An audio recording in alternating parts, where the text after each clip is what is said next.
Welcome to True Night Crime, where we dive deep into the shadows of real mysteries that still haunt us today. Tonight, we're walking the windswept dunes and quiet stretches of Ocean Parkway on Long Island, a place that, for most people, means summer days, ocean views, and peaceful drives. But for over 2 decades, this same highway hid a terrible secret, the dumping ground of a serial killer who targeted vulnerable women, strangled them, wrapped their bodies in burlap, and left them to be discovered years later. This is the full story of the Gilgo Beach murders, also known as the Long Island serial killer case, one of the most complex, heartbreaking, and now actively prosecuted cold cases in American history. It all started with one missing woman, and led to the discovery of 11 sets of human remains. In May 2010, 23-year-old Shannon Gilbert, a young woman from New Jersey working as an escort, vanished after a frantic 911 call from a client's home in Oak Beach, a gated community near Gilgo Beach. She was heard screaming for help, running through backyards, before the call cut off. Her disappearance triggered one of the largest searches in Suffolk County history. Helicopters, divers, cadaver dogs, hundreds of volunteers combing the marshes, beaches and brush along Ocean Parkway. 7 months later, on December 11, 2010, police made the first horrific discovery: 4 bodies wrapped in burlap, buried in shallow graves within a quarter mile of each other. These became known as the Gilgo Four. Melissa Barthelemy, 24, last seen in July 2009 in the Bronx. Her family received cruel, taunting phone calls from her killer, calls that were traced but never fully solved at the time. Megan Waterman, 22, from Maine, vanished in June 2010 after advertising on Craigslist. Amber Lynn Costello, 27, disappeared in September 2010. Her last client described a man in a first-generation Chevrolet Avalanche. Maureen Brainerd Barnes, 25, missing since July 2007 from New York City. All 4 had advertised as escorts. All were strangled. All were young women society often overlooked.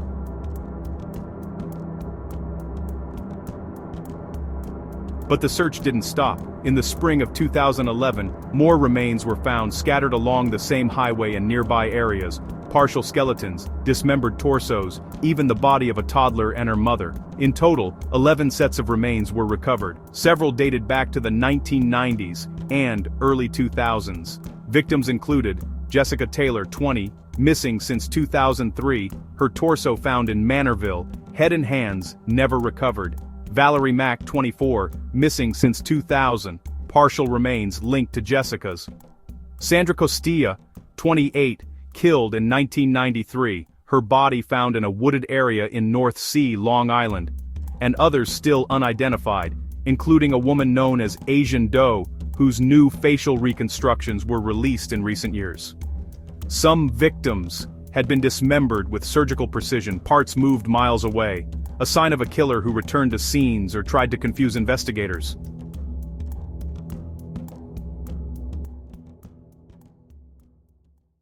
These weren't random acts. This was organized, planned. The killer knew the area. He knew how to avoid cameras, how to choose victims who wouldn't be missed right away. And he kept going. For years. For more than a decade, the case went cold. Families waited, protested, begged for answers. The original investigation faced heavy criticism: delays, mishandled evidence, overlooked patterns. Shannon's mother, Mari Gilbert, became a fierce advocate, insisting her daughter was murdered by the same killer. Tragically, Mari herself was killed in 2016, stabbed by her other daughter, Sarah. The case might have stayed buried forever. But a new district attorney, Ray Tierney, formed a Gilgo Homicide Task Force in 2022. Modern forensics, cell phone data, DNA, genetic genealogy, changed everything. In July 2023, Rex Hoyerman, a 59-year-old married architect from Massapequa Park, just minutes from the crime scenes, was arrested in Manhattan while heading to work. He had a wife, 2 children, a successful firm, and, according to prosecutors, a dark secret life. The evidence was staggering. Male hair on burlap matched Hoyerman's DNA profile. Shed hairs from his wife and daughter, transferred by him, were found on multiple victims. Burner phones used to contact victims pinged to towers near his home and office. His first-generation Chevrolet Avalanche matched witness descriptions, a planning document found in his home, a disturbing blueprint listing victim traits, torture ideas, ways to avoid detection. Searches of his devices showed he researched serial killers, the task force, and even news about the victims' families. Hoyerman was first charged with the Gilgo 4 murders, then came more. Maureen Brainerd Barnes in January 2024, Jessica Taylor and Sandra Costilla in June 2024, Valerie Mack in December 2024, 7 murders total, spanning from 1993 to 2010. He pleaded not guilty to every count. As of today, January 10, 2026, Hoyerman remains in custody at Riverhead Correctional Facility. A judge has ruled all 7 murders will be tried in one massive trial, denying the defense's request to split them.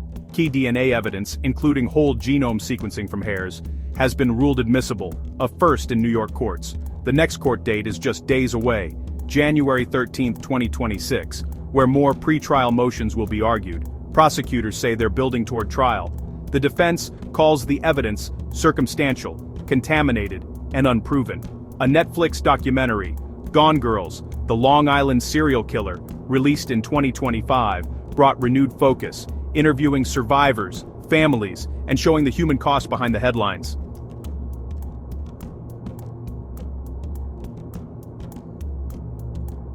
These women were more than headlines. Melissa wanted to be a chef.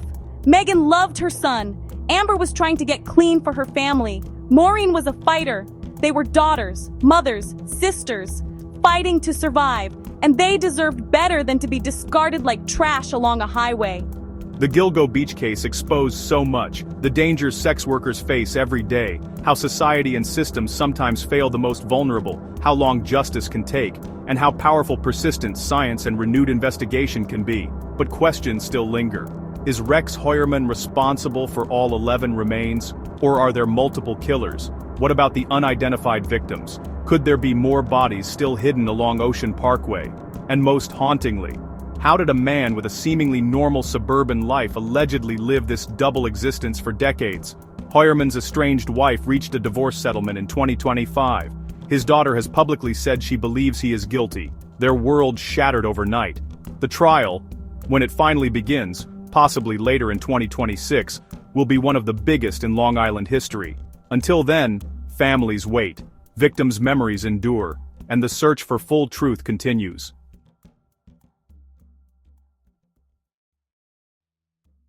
What do you think? Is Rex Hoyerman the Long Island serial killer? Will justice finally come for all these women, or are there still shadows along that highway? Share your theories in the comments below. I read every single one. If this story left you with chills, hit that like button, subscribe to True Night Crime, and turn on notifications for more weekly dives into the dark.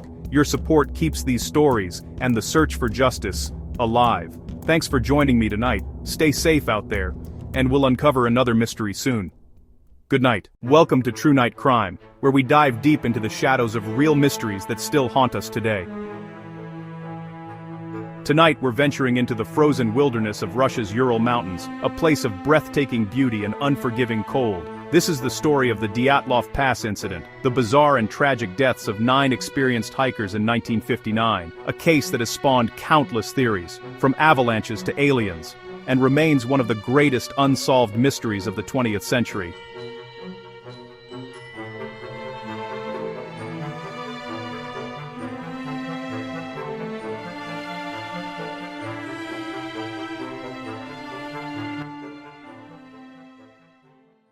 It all began in late January 1959. A group of 10 young Soviet hikers, all in their early 20s, students and graduates from the Ural Polytechnical Institute, set out on a challenging ski expedition through the northern Ural Mountains. Led by Igor Dyatlov, 23, an engineering student known for his expertise in outdoor survival, the team was well prepared. They included 7 men and 2 women: Yuri Doroshenko, Yuri Krivonishenko, Alexander Kolevatov, Zenaida Kolmogorova, Rustem Slobodin, Nikolai Thibaut Brignol, Semyon Zolotaryov, Lyudmila Dubinina, and Yuri Yudin, who would turn back early due to illness and become the sole survivor. Their goal, to reach Otorten Mountain, a remote peak in the Sverdlovsk Oblast. They documented their journey with diaries, photos, and a group newspaper full of jokes, songs, and high spirits. On January 28th, they left their last outpost and headed into the wild. By February 1st, they pitched their tent on the slopes of Kolatsiakal, Dead Mountain in the local Mansi language. The weather was harsh, sub-zero temperatures, high winds, snow, but these were seasoned hikers. They'd faced worse. Then, silence. When the group failed to check in by their deadline, search parties were dispatched. On February 26th, rescuers found their tent, partially collapsed under snow, slashed open from the inside. Inside, neatly arranged belongings, food half prepared, boots left behind. Footprints led away from the tent, 9 sets, some barefoot, some in socks, down the slope for about a kilometer toward a cedar forest.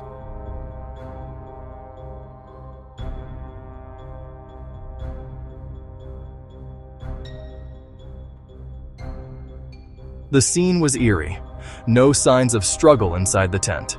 They cut their way out and fled into the night, half-dressed in minus 30 degrees Celsius. Why? What could have terrified them so much? The first bodies were found near a cedar tree, Doroshenko and Krivonishenko, frozen, with burned hands, as if they desperately tried to start a fire. Nearby, Dyatlov, Slobodin, and Kolmogorova, all with minor injuries, dead from hypothermia.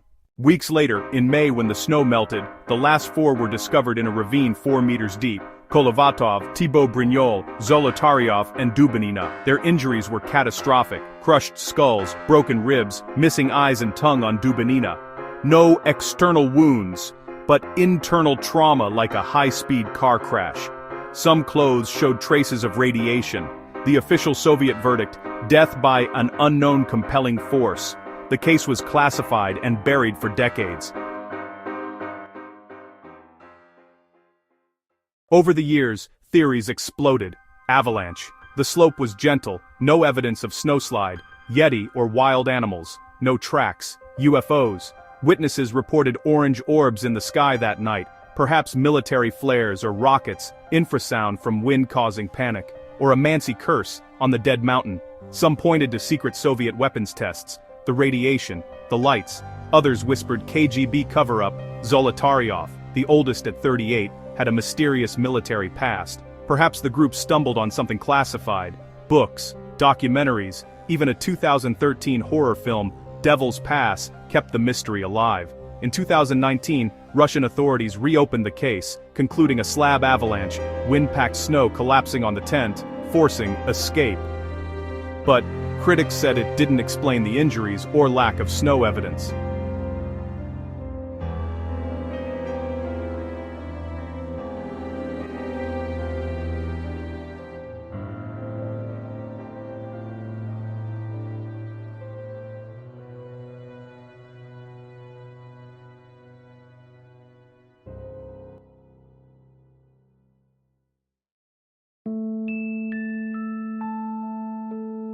For decades, we thought we'd never know. But in 2025, a new theory emerged, one that ties it all together.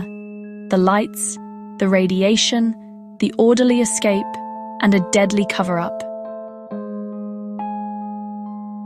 As of early 2026, the most recent breakthrough comes from independent researchers and the Dyatlov Memorial Foundation. In June 2025, a detailed theory called EMRA, Theory 9+1, was published, proposing the hikers weren't victims of nature, but of human intervention. According to this, the group, structured unusually with radio and nuclear specialists, witnessed a failed Soviet military rocket test that night. Orange lights in the sky, rocket fragments or flares, shockwaves from the explosion, radiation, contamination from the payload. They documented it with photos and notes, becoming unintended witnesses. A disguised military reconnaissance team intercepted them, forcing them from the tent at gunpoint, explaining the orderly footprints in a line, like an escort. The tent slashed by the soldiers to stage an accident. The hikers were divided, 2 left to die by a fire, hypothermia, 3 collapsed en route without gear, 4 executed in the ravine, internal injuries from blunt force, no external wounds to hide foul play, Dubinina's missing tongue, post-mortem animal scavenging or deliberate mutilation. Evidence cited: the hikers' camera frames showing lights in the sky, radiation on clothes from military material, Yuden's supervisor role, He withdrew due to sciatica, perhaps intentionally. The official, irresistible natural force verdict? A euphemism for classified military action. While not universally accepted, some experts stick to the avalanche theory. This 2025 explanation addresses long unresolved elements, like why they didn't return to the tent and the precise injuries. Russian officials haven't commented, but online forums and documentaries in late 2025 buzz with debates. A new book set for 2026 promises declassified files.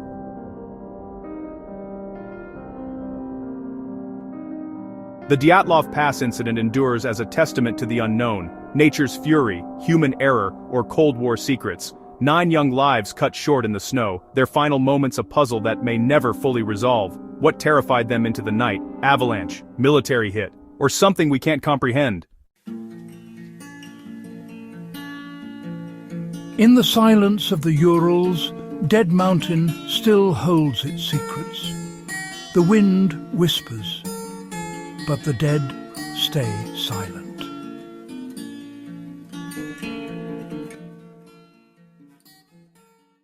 "67 years later, the hikers' families and researchers push for truth. Expeditions revisit the pass, honoring their memory with memorials. What do you believe happened on that frozen slope? Share your theories: AO avalanche, UFOs, or the 2025 military cover-up. We read every comment. If this chilled you to the bone, smash like, subscribe to True Night Crime, turn on notifications for weekly mysteries. Your support uncovers more shadows. Thanks for joining. Stay safe and warm. We'll see you next time. Good night. Welcome to True Night Crime, where we dive deep into the shadows of real mysteries that still haunt us today. Tonight, we're exploring one of the most gruesome and baffling serial killer sprees in U.S. history, a case that terrorized Chicago in the late 1970s and remains unsolved after nearly 50 years. The Chicago Rippers, also known as the Chicago Rippers murders. 4 brutal attacks on young women in 1978 and 1979, all linked by extreme mutilation, ritualistic elements, and a chilling signature. The killer, or killers, struck in the dead of night, targeting women in their homes or cars. The first victim was Linda Sutton, 21, abducted in May 1978 while walking home from work. Her dismembered body was found weeks later in a field, arms severed, breasts mutilated, no witnesses, no fingerprints. Then came the pattern. In June 1978, Sandra Washington, 16, was attacked in her apartment, stabbed, raped, breasts cut off while she was alive. She survived long enough to describe her assailants: 2 men, 1 black, 1 white, wearing masks. The attacks escalated. Sean Marie Wattas, 24, stabbed to death in her apartment in August 1978, breasts removed post-mortem. In October, the killer struck again. 2 women attacked in separate incidents, both survived, describing similar modus operandi. Masked men, extreme violence, focus on mutilation. Then, in January 1979, the final known victim, Beverly Washington, 19, attacked in her car, breasts severed while conscious, left for dead. She survived, and provided the most detailed description: 2 men, one with a knife, the other assisting. She heard them discuss the ritual.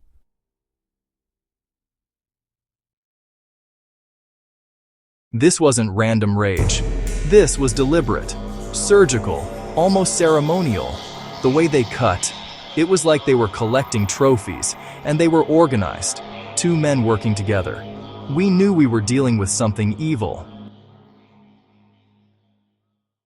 Police linked the cases quickly. Similar wounds, same focus on breasts, severed, sometimes taken, ritualistic aspects. The press dubbed them the Chicago Rippers, a nod to Jack the Ripper's mutilations. Investigators chased hundreds of leads. They focused on cults, satanic groups, even medical professionals due to the precision.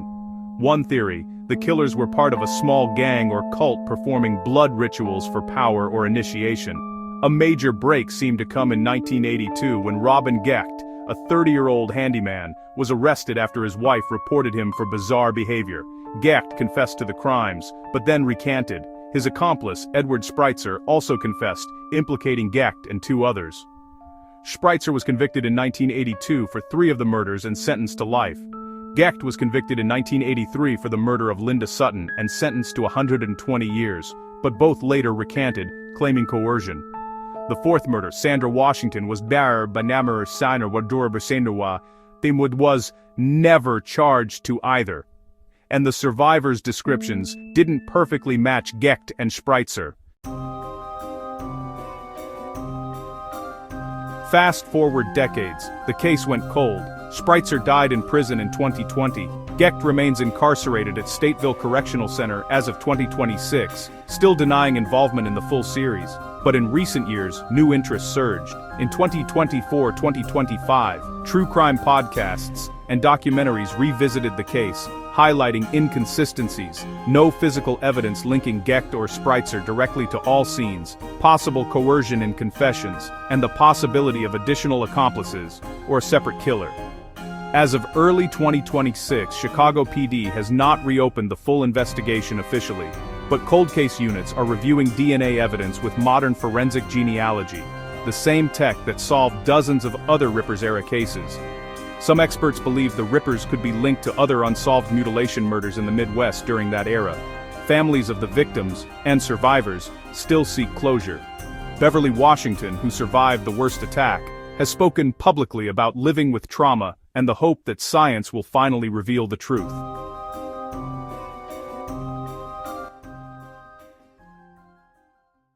They took more than our bodies. They took our peace, our sense of safety. If there are others out there, or if the wrong men were punished, we need to know. For all of us.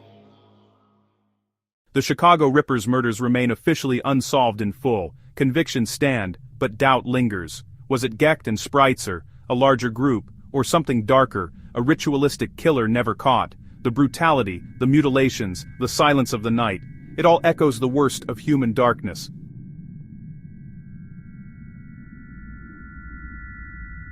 What do you think? Are the convictions justice, or did the real Rippers get away? Share your theories in the comments below. We read every single one. If this story left you with chills, hit that like button, subscribe to True Night Crime, and turn on notifications for more weekly dives into the dark. Your support keeps these stories, and the search for justice, alive. Thanks for joining me tonight. Stay safe out there, and we'll uncover another mystery soon. Good night. Welcome to True Night Crime, where we dive deep into the shadows of real mysteries that still haunt us today. Tonight we're heading to the gritty streets and wooded outskirts of Philadelphia, Pennsylvania in the late 1950s, a time of post-war optimism mixed with urban decay, where a shocking discovery would captivate the nation and become one of America's most enduring cold cases. This is the story of The Boy in the Box, a tragic tale of an unidentified child found murdered and discarded in 1957, whose identity remained a heartbreaking enigma for over 65 years. Even now, in 2026, while we know his name, the questions of who killed him and why continue to linger, making this one of the oldest unsolved homicides in Philadelphia history. To truly appreciate the depth of this mystery, we need to step back into the context of 1950s America. Philadelphia was a bustling industrial city, home to over 2 million people, with neighborhoods ranging from affluent suburbs to crowded working-class areas plagued by poverty and crime. Child welfare systems were rudimentary, and missing children cases often went unreported or unresolved. Forensic science was in its infancy, no DNA testing, no national databases. It was an era where tragedies like this could slip through the cracks, but the boy in the box refused to be forgotten, thanks to the tireless efforts of detectives, the public, and modern technology. The story begins on a cold, overcast morning on February 25, 1957. A young man named John Stachowiak, a college student out checking his muskrat traps in a wooded area along Susquehanna Road in the Fox Chase neighborhood, stumbled upon something horrifying. Peeking inside a large, cardboard box discarded among the underbrush and trash, he saw the nude body of a small boy, wrapped in a cheap plaid blanket. Shocked, Stachowiak fled the scene but later confided in a priest, who urged him to contact the police. The next day, another witness, a young rabbit hunter named Frederick Bananas, also discovered the box and alerted authorities. When Philadelphia police arrived, they confirmed the grim find, the body of a boy estimated to be between 3 and 7 years old, weighing only about 30 pounds, severely malnourished for his age. He was approximately 3 feet tall, with a pale complexion, blue eyes, and medium-length blonde hair that appeared to have been crudely cut shortly before or after death, with clippings still clinging to his skin. The child's body told a story of unimaginable abuse. He was covered in bruises, old and new, from head to toe, signs of repeated beatings, surgical scars on his ankle, groin, and chin suggested possible medical procedures. His hands and feet were wrinkled, as if he'd been submerged in water, perhaps to wash away evidence. There were no obvious signs of sexual assault, but the cause of death was determined to be blunt force trauma to the head, likely from multiple blows. The box itself was from a J.C. Penney bassinet, sold locally, with the serial number partially intact, a clue that would lead investigators to trace its purchase, but ultimately to a dead end. The discovery sparked one of the largest investigations in Philadelphia history. Detectives canvassed the area, interviewing hundreds of residents. The boy's body was fingerprinted and photographed from every angle. Flyers with his image, a heartbreaking post-mortem photo, with his eyes propped open, were distributed nationwide, plastered on telephone poles, in post offices, and even included in utility bills. Over 400,000 posters were printed, making this one of the first major public awareness campaigns for an unidentified victim. Newspapers dubbed him the Boy in the Box, or America's Unknown Child, and the story captured headlines across the country. Early leads poured in. Police traced the bassinet box to a J.C. Penney store in Upper Darby, sold between December 1956 and February 1957. 12 bassinets were accounted for, but the buyers were cleared. The blanket, a cheap cotton plaid from Quebec or the Carolinas, was mass-produced, untraceable. A man's blue corduroy cap found nearby led to a hat maker in Philadelphia, but again, no solid connections. Theories abounded from the start. Was he a victim of child trafficking? An orphan from a local institution? Some speculated he was from a traveling carnival. His haircut resembled those given to performers. Others thought he might be Stephen Damon, a missing boy from Long Island, but dental records didn't match.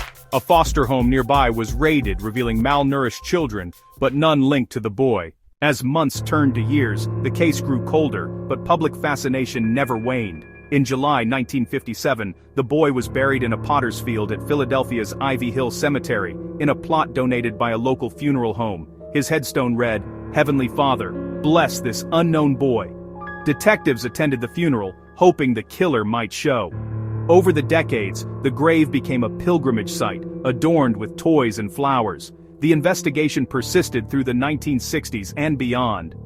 In 1960, a psychic led police to a woman named M, who claimed her abusive mother bought the boy from his parents and killed him in a fit of rage after he vomited baked beans, matching undigested food in his stomach. Emma described details like the box and blanket, but her story couldn't be corroborated, and she had a history of mental illness. Police dismissed it, though some believe it holds truth.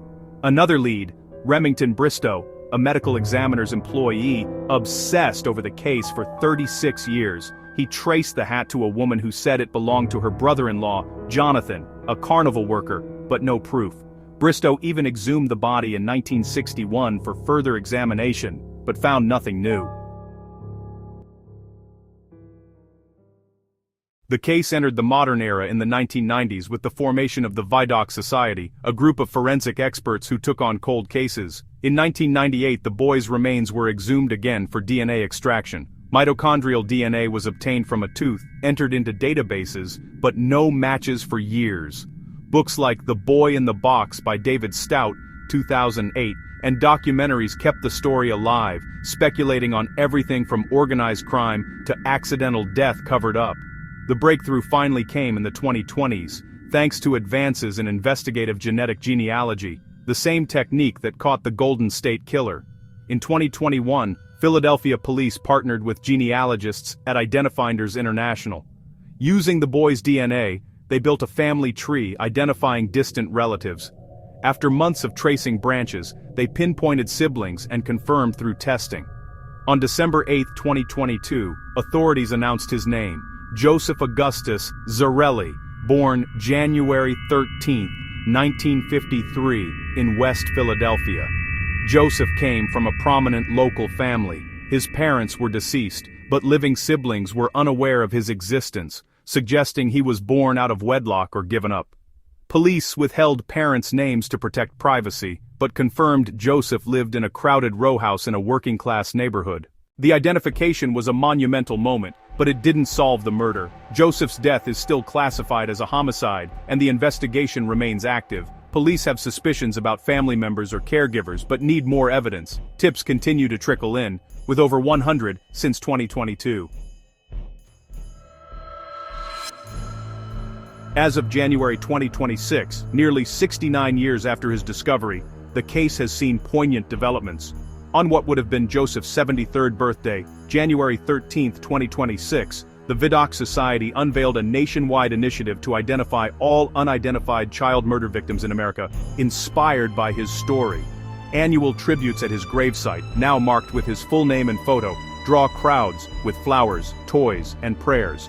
A new headstone dedicated in 2023 reads, Joseph Augustus Sorelli, America's Unknown Child No More. Cultural impact endures. Podcasts like Murder True Crime Stories revisited the case in 2025, exploring unsolved aspects.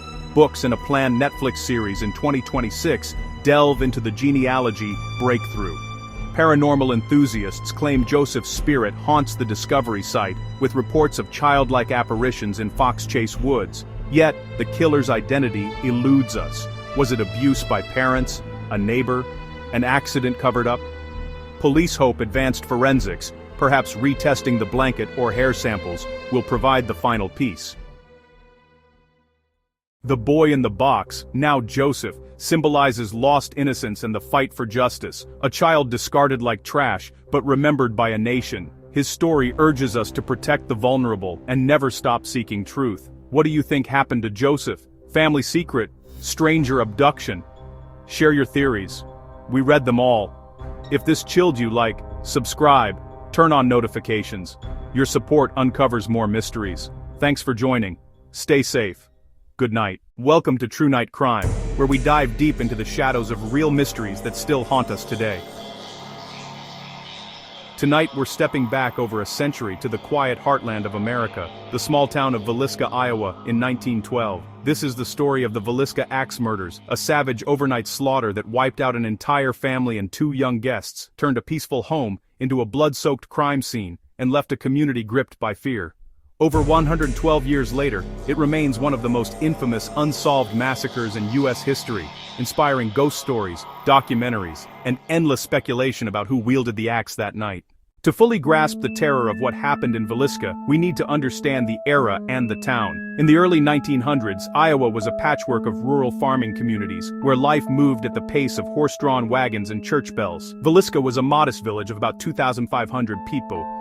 Aldaindens, Alberpupul Mabesdau, Baberkam Alberadas at Barts Venensunan Nubdam, Eating Churitor.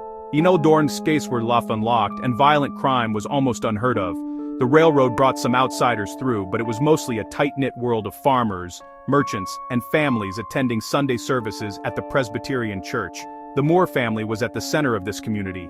Josiah, Joe Moore, 43, was a successful implement dealer, selling farm equipment, known for his ambition and business savvy. His wife, Sarah, 39, was a devoted homemaker and active in church activities. They had 4 children: Herman, 11, Mary Catherine, 10, Arthur Boyd, 7, and Paul Vernon, 5. The Moores lived in a 2-story white frame house on a quiet street, a symbol of their middle-class prosperity.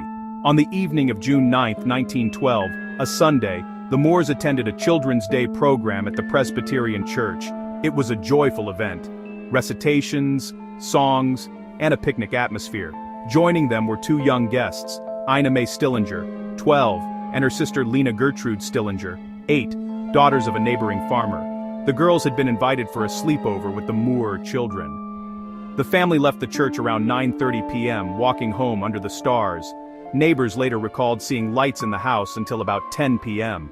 After that, darkness. The next morning, June 10th, brought the first signs something was wrong. The Moore's house was unusually quiet. No children playing outside, no Sarah tending her garden. A neighbor, Mary Peckham, grew concerned when she saw no activity by 7 a.m. She knocked but got no answer. Peckham alerted Joe's brother, Ross Moore, who arrived around 8 a.m. Using a spare key, Ross entered the house. What he found inside would scar Valiska forever. In the downstairs guest bedroom, the bodies of Ina and Lena Stillinger lay on the bed, their heads crushed beyond recognition, covered in blood-soaked sheets. Upstairs, the horror continued.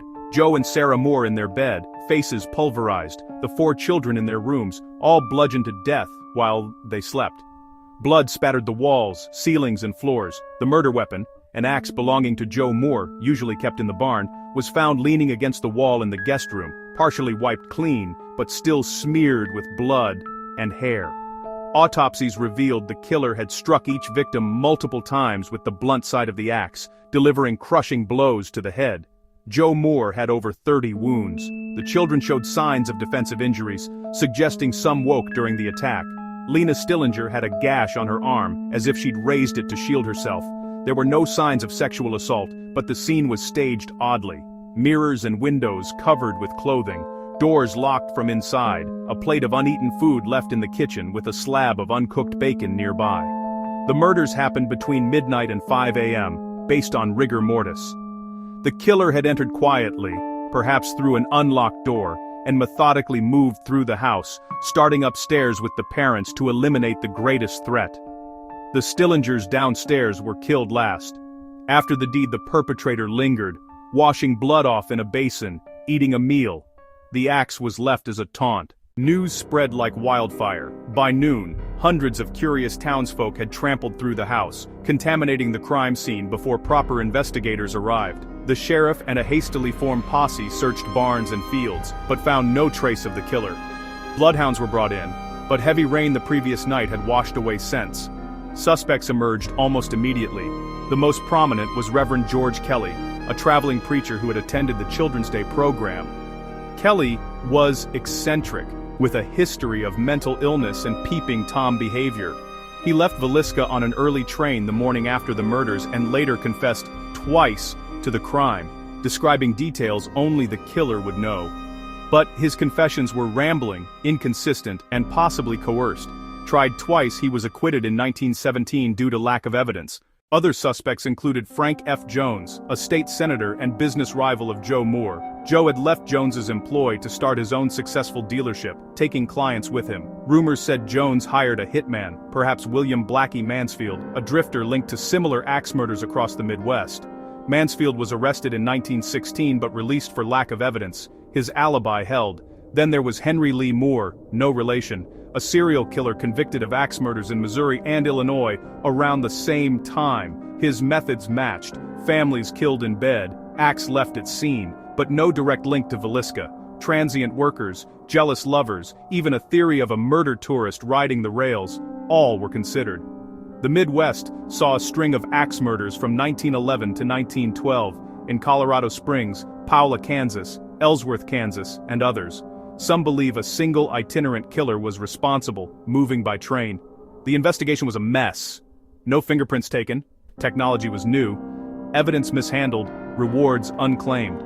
Private detectives, including from the Burns Agency, chased leads for years but found nothing conclusive.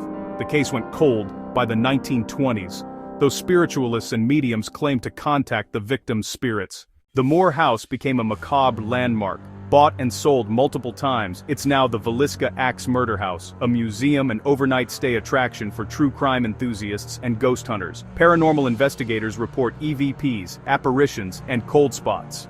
TV shows like Ghost Adventures have filmed there, capturing alleged voices saying, "I killed them. I killed them." In modern times, the case has seen renewed interest. In the 1990s, author Ed Epperly's book, Fiend Incarnate, pointed to Reverend Kelly. A 2017 documentary, Valiska Living with a Mystery, explored community impact. As of January 2026, 114 years later, Iowa cold case units occasionally review files with new forensics. DNA from bloodstained items was tested in the 2010s, but degradation and contamination from 1912 crowds make matches unlikely. Genetic genealogy hasn't yielded suspects yet, but experts hope advanced tech could one day identify the killer through descendants. The Valiska murders shattered Iowa's innocence, leading to locked doors and suspicion of strangers. They echo other era crimes like the Lizzie Borden case, blending family tragedy with unsolved enigma. Over a century on, who swung that axe in the dead of night? A rival? A mad preacher? A wandering killer on the rails? or someone closer to home, with a grudge buried in Villisca's soil. The house stands silent now, but the questions scream on. What do you believe happened that June night? Kelly, Mansfield, or a phantom never named? Share your theories in the comments below. We read every single one. If this story left you with chills, hit that like button, subscribe to True Night Crime, and turn on notifications for more weekly journeys into the unknown. Your support keeps these forgotten cases alive. Thanks for joining tonight. Stay safe, and we'll see you in the next shadow. Good night.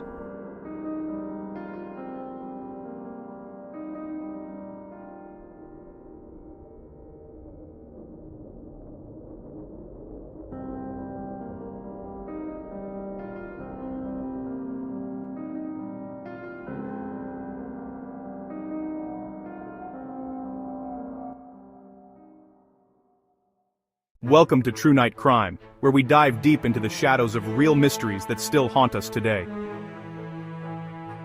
Tonight we're traveling back in time to the rural farmlands of Bavaria, Germany, in the early 1920s, a period of post-World War I hardship, economic turmoil, and lingering superstitions. This is the story of the Hinterkaifeck murders, a brutal family slaughter on an isolated farm in 1922 that claimed 6 lives, involved eerie premonitions, a hidden killer who lingered at the scene, and remains one of Europe's most perplexing unsolved cases over a century later. To understand the horror of Hinterkaifeck, we first need to set the scene. The farm was located in the small village of Kaifeck, about 70 kilometers north of Munich. It was a modest, self-sufficient property, a wooden house with attached barn, surrounded by dense forests and rolling fields. In those days, farms like this were remote outposts, cut off from the world except for occasional trips to town. Neighbors were few and far between, and the winters were harsh, blanketing everything in snow and silence. The Gruber family had lived there for generations. Andreas Gruber was 63, a gruff, reclusive farmer known for his temper and frugality. His wife, Cecilia, was 72, a quiet woman who managed the household. Their widowed daughter, Victoria Gabriel, 35, lived with them, along with her 2 young children, Cecilia, 7, and little Joseph, just 2 years old. The family had recently hired a new maid, Maria Baumgartner, 44, who arrived on the very day of the murders. Life on the farm wasn't idyllic. Rumors swirled in the village about the Grubers. Andreas was said to be abusive, and there were whispers of incest, specifically that he had fathered Victoria's son, Joseph, with his own daughter. In fact, Andreas had been convicted, and imprisoned briefly, in 1915 for incest with Victoria. Though he denied it, Victoria herself had a troubled past. Her husband, Karl Gabriel, died in World War I in 1914, and she had briefly been involved with a neighbor, Lorenz Schlittenbauer, who some believed was Joseph's real father. Schlittenbauer had even paid child support for a time before stopping, leading to bitter disputes. These family tensions simmered beneath the surface, but in the weeks leading up to the murders, something far more sinister began to unfold. The Grubers reported strange occurrences that suggested they were not alone on the farm.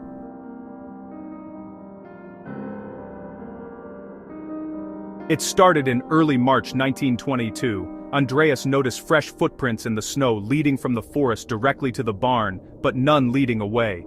He searched but found no one. Then came the noises, footsteps in the attic overhead, creaking floorboards at night when everyone was asleep.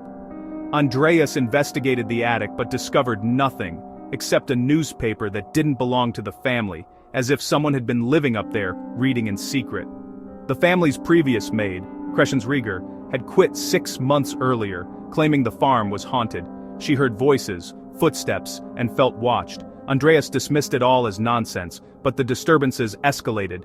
Keys went missing, only to reappear. A stack of newspapers was found in the hayloft, and one night Andreas claimed to have seen a shadowy figure lurking near the machine house. Despite these warnings, Andreas refused to alert the police. He was a proud, stubborn man who handled his own affairs. Victoria, however, confided in neighbors about her fears. Little Cecilia even told school friends that something bad was going to happen at home. The fateful day arrived on March 31, 1922, a Friday. Maria Baumgartner, the new maid, had just arrived that morning, brought by her sister to settle in. The family went about their chores, feeding animals, preparing dinner. Neighbors later reported seeing smoke from the chimney all weekend, and the farm's dog barking unusually. But no one from the family was seen in town that Saturday or Sunday. They missed church, which was out of character. On Tuesday, April 4th, a repairman named Albert Hoffner arrived to fix a broken engine. He called out but got no answer. The house was silent. He worked for hours, noticing the dog tied up and barking furiously, the cattle unfed and restless. Still, no sign of the family.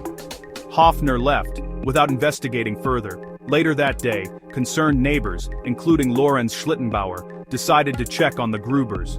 Schlittenbauer, Michael Pluckel, and 2 others approached the farm. The gate was locked from inside, which was odd. They forced entry and searched the barn first.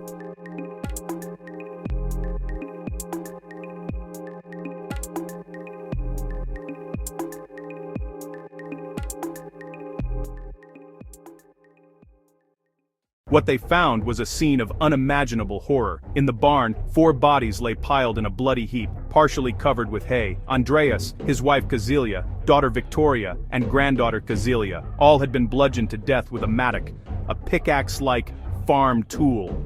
Their skulls crushed in savage blows. Blood soaked the straw. Victoria and young Cecilia showed signs of defensive wounds. The girl had pulled out clumps of her own hair in agony before dying. The search continued to the house. In the bedroom, Maria Baumgartner lay dead on her bed, her head smashed. And in the cradle nearby, little Josef, the toddler, had been killed in his sleep, his tiny skull fractured. The killer had struck methodically. Evidence suggested the adults were lured to the barn one by one, perhaps Andreas first, then the women trying to help. The maid and child were killed last, in the house. Autopsies revealed the murders happened on March 31st, likely in the evening.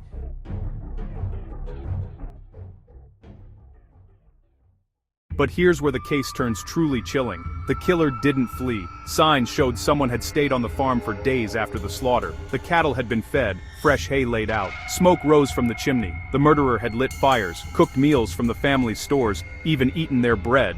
The dog was fed. It was as if the killer was comfortable, waiting. For what?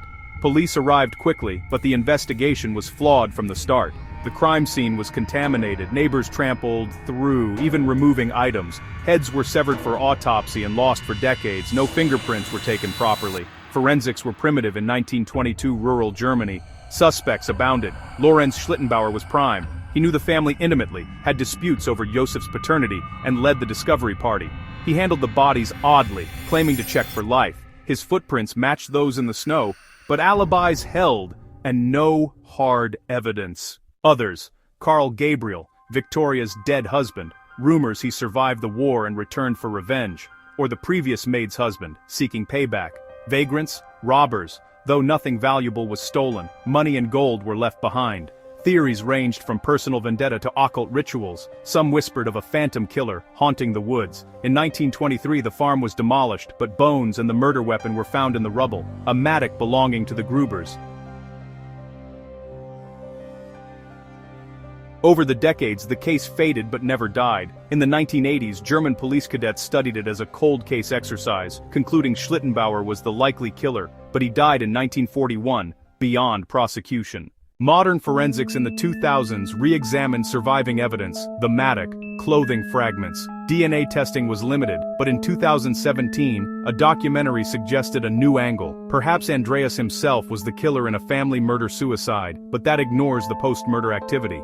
As of January 2026, over 103 years later, Hinterkaifeck remains unsolved. A recent 2025 book by German historian Peter Leuschner proposes a fresh theory. A hired killer from Munich, paid by a rival farmer over land disputes, who hid in the attic for weeks. Leuschner cites newly uncovered letters from the era hinting at threats. Podcasts and VR recreations keep the story alive, drawing tourists to the memorial plaque where the farm stood. Families of the victims' descendants still seek answers, but the truth may be buried forever in those Bavarian fields.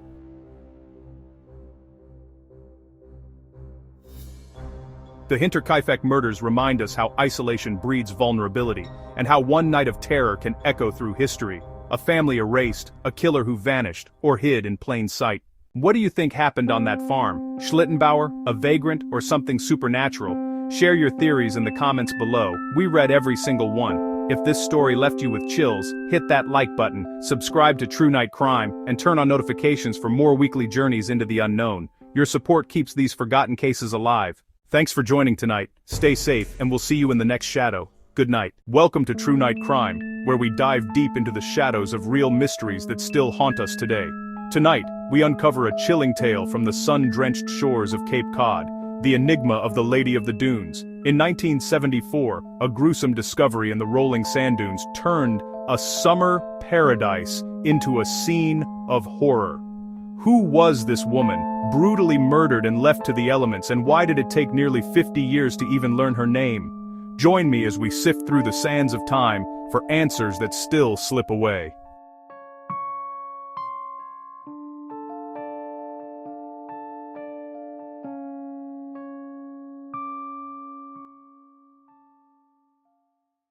It was a sweltering July day in 1974, July 26 to be exact, on the outer tip of Cape Cod in Provincetown, Massachusetts. This artsy, vibrant town, known for its beaches, whale watches, and free-spirited vibe, draws crowds every summer. But on that afternoon, a 13-year-old girl named Leslie Metcalf was out walking her family's English setter in the remote Race Point Dunes, part of the Cape Cod National Seashore. The dog, always curious, bolted ahead and began sniffing frantically at something hidden in the scrubby vegetation. What Leslie found next would scar her for life: the badly decomposed body of a woman lying face down on a green beach towel, half buried in the sand. No clothes, no belongings, just the relentless buzz of flies and the distant crash of waves. She raced home to alert her parents, who called the police. Little did anyone know, this would launch one of America's most baffling unsolved murders. Provincetown police and park rangers arrived quickly, cordoning off the area amid the shifting dunes. The body was in an advanced state of decay, estimated to have been there for 10 days to 3 weeks, ravaged by heat, animals, and insects. She was positioned on her side, head resting on folded jeans and a blue bandana, with a Wrangler shirt nearby. But the brutality was evident. Her hands had been severed at the wrists, likely with a military-style entrenching tool to prevent fingerprint identification. Several teeth, front ones, including expensive gold crowns worth thousands, had been crudely yanked out, destroying dental records. Her skull was crushed on one side, nearly severing her head, from what appeared to be a heavy blow, possibly with a rake or shovel. Cause of death: massive head trauma, with possible sexual assault, though decomposition made it hard to confirm. Strangulation marks suggested she fought back fiercely. She was athletic, about 5'6" to 5'8", tall, 145 pounds, with long auburn or reddish hair tied in a ponytail with a gold-flecked elastic. Her toenails were painted pink, and she had a distinctive scar from an appendectomy. Age? Anywhere from 25 to 49, though likely in her 30s. No ID, no purse, nothing. The killer had gone to extreme lengths to erase her identity. Why?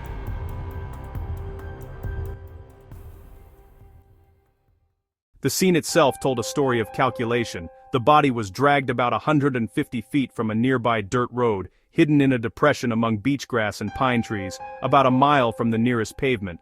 Tire tracks were found, but no footprints, suggesting the killer swept the area clean. Blood evidence was minimal, implying she was killed elsewhere and dumped.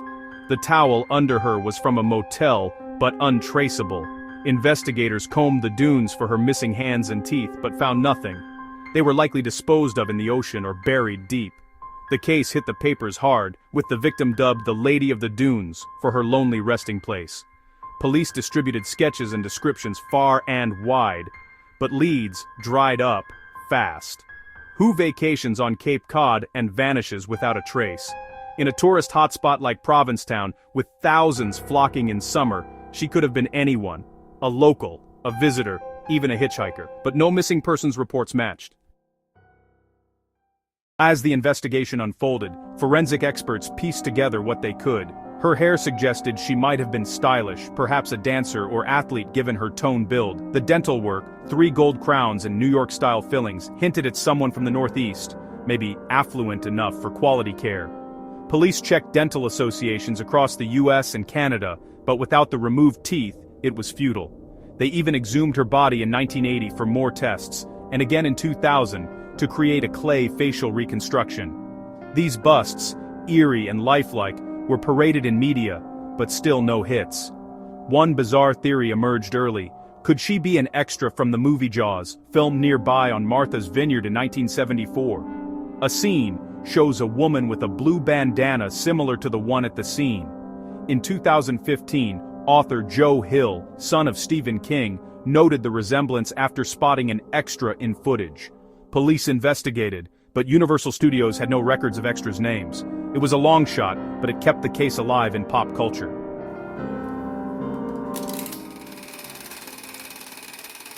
Over the years, suspects surfaced, each more chilling than the last. One was Haddon Clark, a serial killer convicted of other murders who confessed to the crime while in prison, claiming he killed her during a blackout and buried her hands. But his details didn't match, and he was known for false confessions. Another, notorious Boston mobster Whitey Bulger, who frequented Provincetown with his girlfriend in the 70s. Witnesses claimed seeing him with a woman matching the description, and Bulger was linked to dental mutilation in hits, but he denied it before his 2018 murder in prison.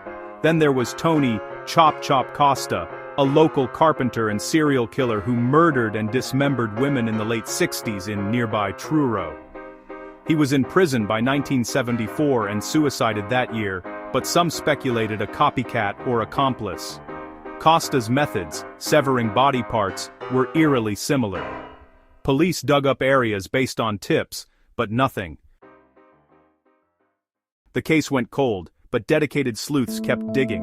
In the 80s, a woman came forward saying her father, a cop, brought home a woman matching the sketch one night in 1974. The next day, she was gone, and her dad acted strange, but no proof. Another tip. A Canadian woman claimed to have seen her father strangle a woman in Massachusetts around that time. Again, unverified. The lady's body was buried in Provincetown's St. Peter's Cemetery under a simple plaque.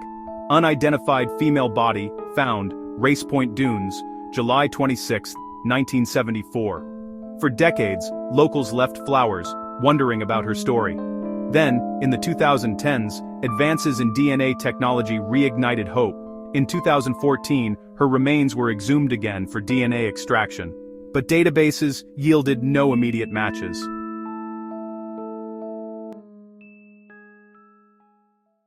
The breakthrough came in October 2022, after years of genetic genealogy work by the FBI and Othram Labs. Using DNA from her toe bone, they built a family tree and identified her as Ruth Marie Terry, born in 1936 in rural Tennessee. She was 37 at the time of her death, a free spirit who left home young, worked as a domestic helper, and traveled widely. She lived in California, Michigan, and Massachusetts, had a son, and married multiple times. Her last husband, Guy Rockwell Moldovan, a charismatic antique dealer with a dark past. Moldovan, who died in 2002, was linked to other disappearances, including his previous wife and stepdaughter in 1960, whose dismembered remains were found in drums in his Seattle home. He was acquitted but suspected in more killings. Ruth married him in 1974, shortly before vanishing. Her family didn't know about the marriage.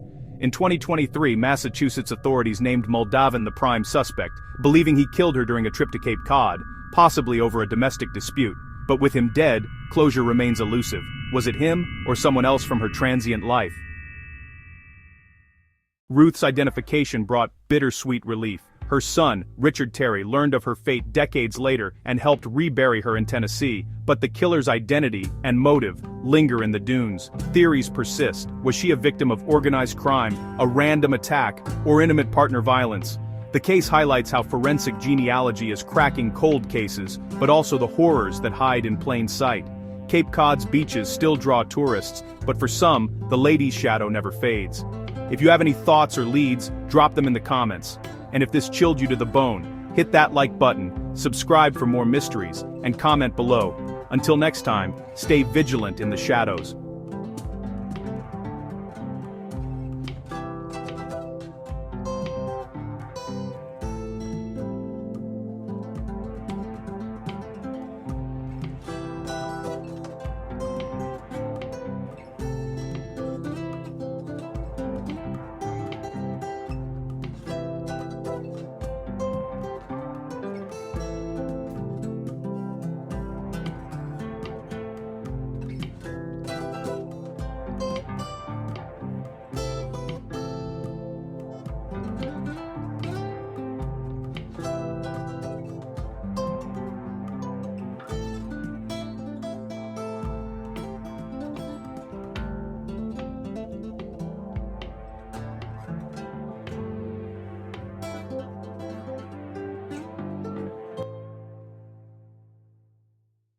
The badly decomposed body of a woman, lying face down on a green beach towel, half buried in the sand.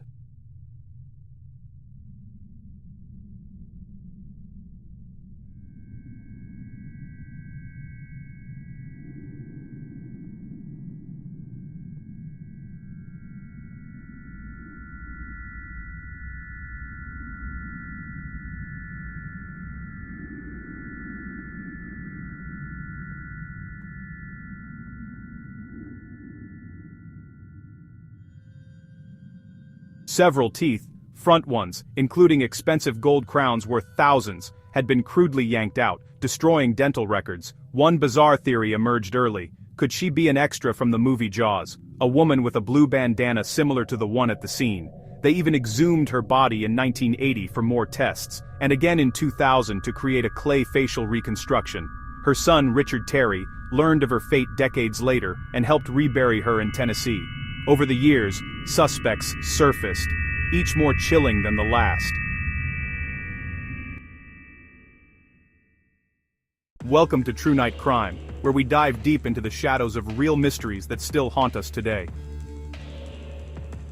Tonight, we're crossing the globe to the bustling metropolis of Tokyo, Japan, at the turn of the millennium, a time when the city was a symbol of futuristic innovation, economic recovery from the 1990s bubble burst, and a blend of ancient traditions with modern urban life. Amid the neon lights, skyscrapers, and crowded subway lines, a quiet residential neighborhood became the site of one of Japan's most gruesome and baffling unsolved crimes, the Setagaya family murder, a savage home invasion on December 30, 2000, that claimed 4 lives, left a trail of bizarre clues, and has puzzled investigators, the public, and armchair detectives for over 25 years. To fully immerse ourselves in this chilling case, let's first paint a picture of the victims and their world. The Seda family lived in a modest 2-story house in the Setagaya ward, a peaceful suburban area on the western edge of Tokyo. Yasuko Seda, 41, was a dedicated teacher at a local cram school, helping students prepare for rigorous exams in Japan's high-pressure education system. Her husband, Mikio Seda, 34, worked as a manager at a clothing company, known for his kind demeanor and involvement in community activities. They had 2 children, Nina, an energetic 8-year-old girl who loved playing with dolls and attending ballet classes, and Ray, their 6-year-old son, a quiet boy with a passion for drawing and simple joys like watching cartoons. The Sedas were an ordinary middle-class family, enjoying the stability of post-millennium Japan. Their home was part of a row of similar houses near a park, in a neighborhood where people waved hello and children played safely outside. But in late 2000, the area was undergoing changes. The nearby park was slated for redevelopment, and construction noise filled the air. The Sedas had even discussed moving due to the impending demolition of their block. Little did they know their final days would be marked by an intruder who turned their sanctuary into a slaughterhouse. The nightmare unfolded on the evening of December 30, 2000, just before New Year's Eve, a time when families across Japan were preparing for Oshogatsu celebrations with mochi, temple visits, and family gatherings. The Sedas had spent the day shopping and relaxing at home. Around 10:45 Simpri, Omatsustan, Odobromi, Ordambapin Biru, Oidan Farsus Faum, Oriv. PM, neighbors heard nothing unusual, no screams, no crashes, but sometime between then and midnight, the killer entered through an unlocked bathroom window on the first floor, climbing a fence to reach it. What followed was a frenzy of violence that lasted hours. The intruder, armed with a sashimi knife purchased from a nearby store, later traced but unhelpful, first attacked Ray in his upstairs bedroom. The boy was strangled, and perhaps to silence him quickly, his tiny body left in bed. Then, the killer moved to the master bedroom, where Mikio, Yasuko, and Nina had gathered, possibly alerted by noise. Mikio fought back fiercely. Defensive wounds on his hands and arms showed a desperate struggle, but was stabbed over 10 times in the chest and face. Yasuko and Nina were stabbed repeatedly. Nina suffered over 20 wounds as she tried to shield herself. The scene was chaotic, yet methodical. Blood soaked the walls, floors, and furniture. The killer didn't stop at death. He mutilated the bodies post-mortem, slashing throats and faces in a rage that suggested personal hatred or ritualistic intent.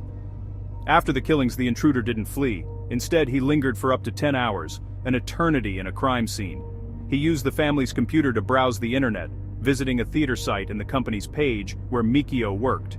Ate ice cream from the freezer, 4 cups, left half-eaten, drank barley tea, and even used the toilet without flushing, leaving behind unflushed feces that would become a key DNA source.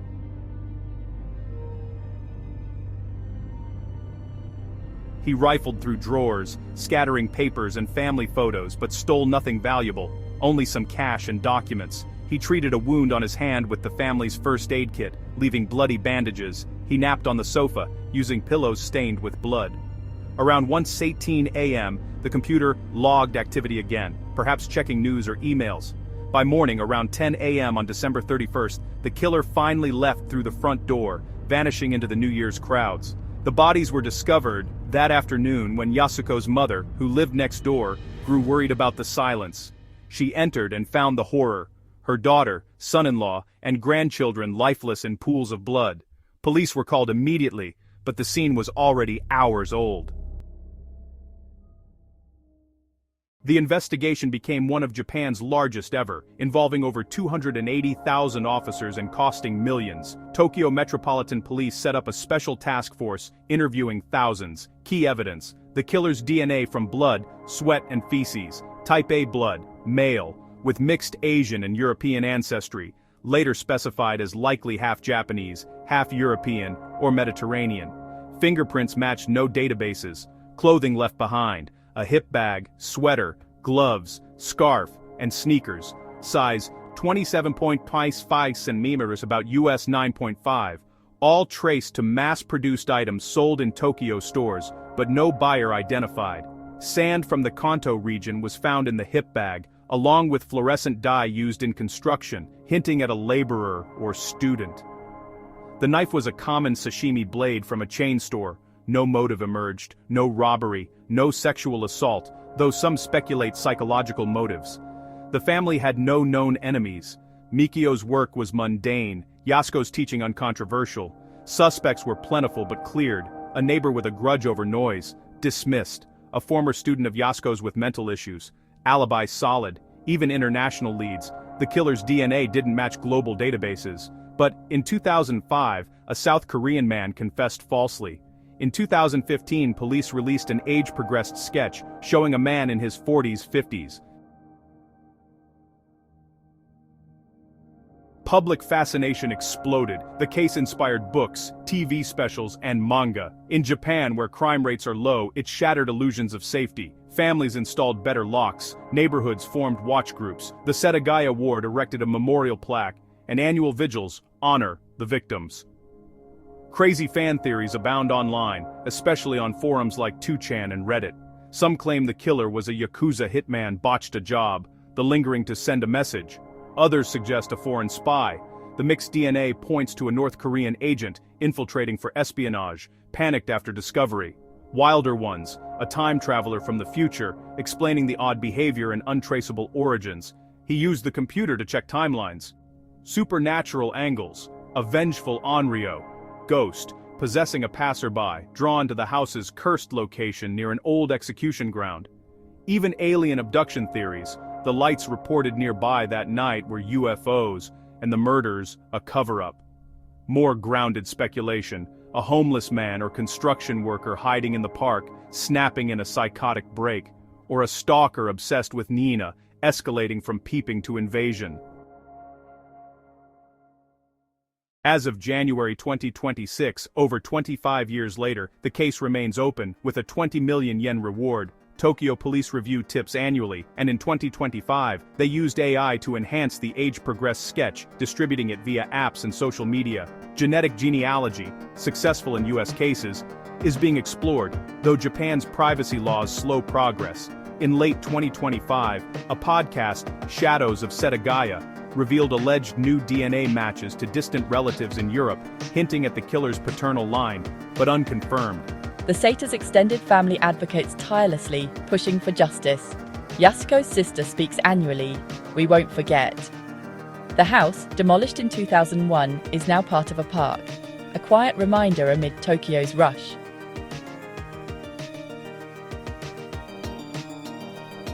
The Setagaya murders expose the fragility of home, a sanctuary violated in the night, a killer who ate, slept, and vanished. In a city of millions, how did he escape? Personal grudge, random madness, or one of those wild theories holding truth? What do you think happened that New Year's Eve? Yakuza? Spy? Time traveler? Share your ideas. We read them all. If this chilled you, like, subscribe, notifications on. Support uncovers more mysteries. Thanks for joining. Stay safe. Good night. Welcome to True Night Crime, where we dive deep into the shadows of real mysteries that still haunt us today. Tonight, we're unraveling one of Norway's most chilling unsolved cases, the enigma of the Isdal woman. Picture this, a remote, icy valley in 1970, a burned body discovered among the rocks, and a trail of secrets that leads nowhere. Who was she? Why did she die? And what dark forces might have been at play? Let's step into the fog of this enduring puzzle.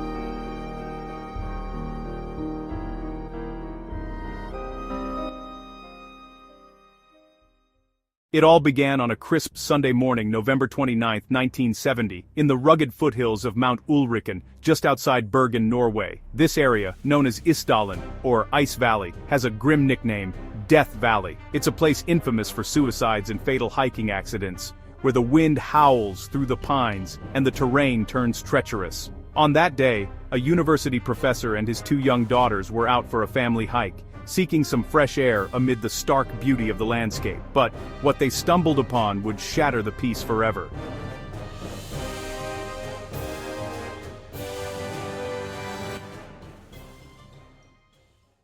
There, nestled among a pile of screestones in a secluded spot far from any trail, lay the charred remains of a woman. Her body was positioned strangely, face down at first glance, but actually supine with her arms clenched like a boxer, as if frozen in a final struggle. The front of her torso, face, and clothing had been severely burned, almost beyond recognition, with a strong scent of petrol lingering in the air. Yet, oddly, her back was untouched by flames, and there were no signs of a campfire or bonfire nearby. Scattered around her were everyday items: rubber boots, a woolen jumper, nylon stockings, a scarf, an umbrella, a purse, a matchbox, a watch, earrings, and a ring. 2 plastic bottles that once held water, an empty liqueur bottle labeled St. Halvard, and traces of burned paper added to the eerie scene. Even a fur hat nearby showed petrol residue. But here's the twist: every single label, tag, or identifying mark on her clothes and possessions had been meticulously cut off or scraped away. Who goes to such lengths to erase themselves? Pause for tension. The hikers rushed back to report the discovery, and soon the Bergen police arrived, sealing off the area. The body was transported to the Gades Institute at Haukeland University Hospital for autopsy. Investigators quickly ruled out an accident. This was no simple hiking mishap. The remote location, the deliberate burning, and the removed labels screamed foul play, or at least a desperate attempt at anonymity. As news spread, the press dubbed her the Isdal woman, a name that would echo through decades of speculation. But who was she, really? The police had their work cut out, piecing together a puzzle with more missing pieces than clues. Let's dive into what the autopsy revealed. The woman was estimated to be between 25 and 40 years old, about 5 feet 4 inches tall, slim with broad hips, long brownish-black hair, brown eyes, and a small round face. Her teeth were particularly telling, featuring extensive dental work, including gold crowns and fillings that weren't common in Norway at the time. Experts later suggested this style pointed to origins in Central or Southern Europe, the Far East, or even South America. She had a noticeable gap between her front teeth, and witnesses would recall her as attractive, well-dressed, and perhaps foreign, with a scent of garlic on her breath. But the cause of death? A lethal cocktail. Massive overdose of phenobarbital sleeping pills, over 50 to 70 ingested, with a dozen more found undigested near her body, combined with carbon monoxide poisoning from the flames. Soot in her lungs proved she was still breathing when the fire engulfed her. There was also an unexplained bruise on her neck, possibly from a blow or fall. Suicide? Maybe. But the method was agonizingly painful, and the setup felt too staged. Police noted the objects around her body were arranged almost ceremonially, as if part of a ritual. Chilling, isn't it? As the investigation deepened, a breakthrough came just 3 days later. At Bergen's railway station, in the luggage depot, 2 suitcases were found unclaimed. They matched a deposit ticket timeline that aligned with the woman's estimated time of death. Inside, a treasure trove of intrigue, more clothes with labels removed, wigs, non-prescription glasses, sunglasses, one pair with fingerprints that matched the body, makeup, eczema cream, prescription label scraped off, spoons, maps, timetables, and a small amount of money, 135 Norwegian kroner, plus Belgian, British, and Swiss coins. Hidden in one suitcase's lining were 5 100 Deutsche Mark notes. No passport, no ID, but plenty of disguise elements. This woman wasn't just hiding, she was transforming herself at every turn. Piecing together her movements, police traced her through hotel records across Norway and beyond. She had checked into at least 9 establishments under 8 different false names, all claiming Belgian nationality but filled out in German or French handwriting. Aliases, like Geneviève Lancier, Claudia Tielt, Alexia Zarn-Merchez, Vera Jarl, Fenella Lork, and Elizabeth Lienhauer. She stayed in Oslo, Stavanger, Trondheim, and multiple spots in Bergen, often paying in cash, requesting room changes for better views, and appearing guarded, sometimes marking her door with tape to detect intruders. In Stavanger, she bought those distinctive rubber boots from a local shoe store. The owner remembered her taking her time, speaking broken English with an accent.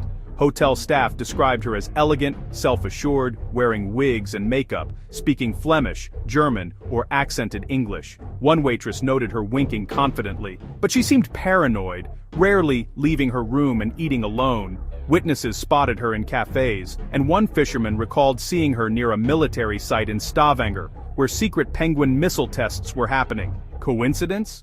Or something more sinister? Then there was the notepad found in her suitcase, a seemingly innocuous item that held a cryptic code. Entries like 022, 028P, or N5B6N. Police decoded it as a simple substitution. Dates and locations of her travels. O for October, N for November, P for Paris, B for Bergen, S for Stavanger.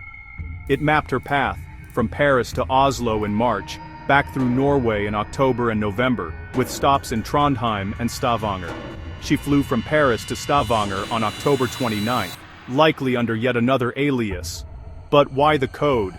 Was it a personal diary, or instructions from someone else? Her last known sighting was November 23rd, when she checked out of the Horta Hyman Hotel in Bergen, requesting a taxi to the station. She paid in cash, left no tip, and vanished. 5 days later, her body was found. A taxi driver was never officially identified, though years later, an anonymous tip claimed another man joined her in the cab. Eyewitness accounts added layers of mystery. In 2005, a hiker came forward saying he'd seen her 5 days before her death on Mount Floyan, dressed inappropriately for the wilderness, in city clothes and light shoes, trailing ahead of 2 men in dark coats who looked southern, perhaps Mediterranean. She glanced at him with a look of resignation but said nothing. He reported it to police but was told to forget it, hinting at possible cover-up. Another witness overheard her speaking German to a man in a hotel lobby. Was she meeting contacts, fleeing something? The Cold War era fueled spy theories. Norway was a NATO front line, and her movements overlapped with classified military tests. Could she have been an agent for the Soviets, Israelis, or even Palestinians? Her dental work and isotopes suggested a childhood in the France-Germany border region, possibly near Nuremberg, with time in French-speaking areas. She might have been born around 1930 in southeast Germany, moving west early on. The official verdict? Suicide. She took the pills, doused herself in petrol, and set herself alight in that remote valley. But many investigators doubted it. The location was hard to reach, especially impaired by drugs. The burning was selective, front only, and the pills hadn't fully dissolved. No suicide note, no clear motive. Bruises suggested struggle. Alternative theories abound: murder by poisoning and staging, perhaps by intelligence operatives silencing a spy. Or was she a sex worker, as one author proposed, entangled in dangerous liaisons? Her aliases often drew from saints' names, hinting at Catholic roots. And those wigs, disguises, tools of a trade or evasion? Fast forward to modern times. The case went cold until 2016, when Norwegian broadcaster NRK reopened it. They located preserved tissue samples in her jawbone, enabling advanced analysis. Stable isotope testing on her teeth, analyzing oxygen and strontium, pinpointed her likely birthplace to the Nuremberg area, with childhood shifts to the France-Germany border. possibly Belgium. DNA showed mitochondrial haplogroup H24, linking to Southeast Europe or Southwest Asia matrilineally. No matches in databases yet, but hope lingers for genetic genealogy breakthroughs. A 2018 podcast, Death in Ice Valley by NRK and BBC, brought global attention, yielding over 150 tips. One from France. A man claimed a brief 1970 romance with her in Forbach, describing her as a 26-year-old polyglot with a Balkan accent, wigs, and a photo of a horse. He suspected she was a spy but feared reporting it.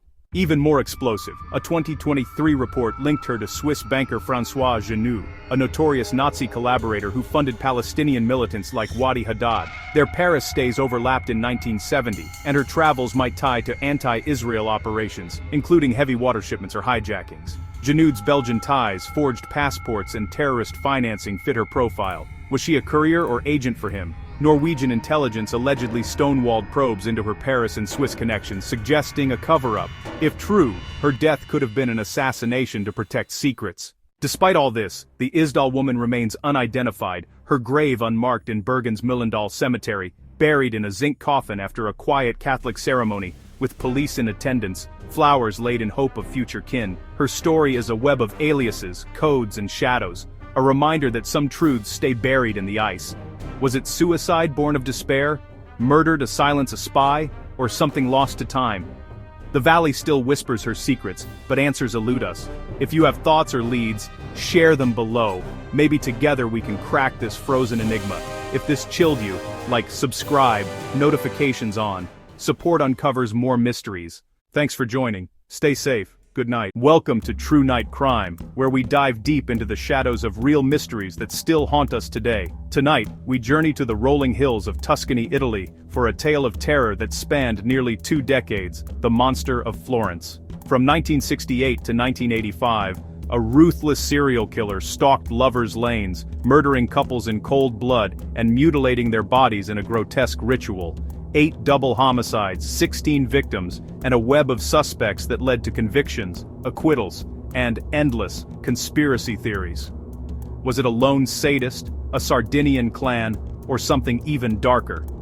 Even today, the case remains unsolved, with fresh leads emerging. Let's uncover the horrors that turned Italy's romantic countryside into a killing ground.